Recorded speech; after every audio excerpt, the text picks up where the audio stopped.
Hindi pa ako confident sa ganyan. Kaya ito na drive-thru. Starbucks, kaya ka ba ito? Yan na. Mga friend, pag dyan po nagtatapos, Ang pagdadrive ni Mona, alaw. Bukas, may uupo na po dito. Yan na, ang pangmalata. experience na natin. Tagal na na itong experience. Ay, sa kotse sa harap, sinasabi ko sa'yo, alam ko marami ka mga orderin. Ang galing ng baby ko. Halika na. Nanahan.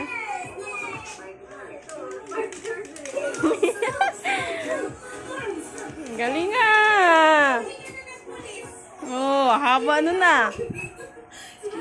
Habulan na kay ni Sinya pag uwi, anak. Pwede po ba kami mag-request? Same order was the person in front of us. Dalawang yung burger with regular fries. Fries and ice tea po yung drink. And then spaghetti with yung burger coke float.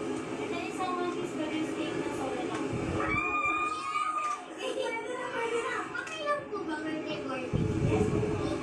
Gutom na gutom kasi kami, pwede na yun. So, burger, tsaka burger. Ako yung burger steak mo. Ay, chef! Ating ano, yum. Okay lang, sige. Ate, sa'yo na yung coke.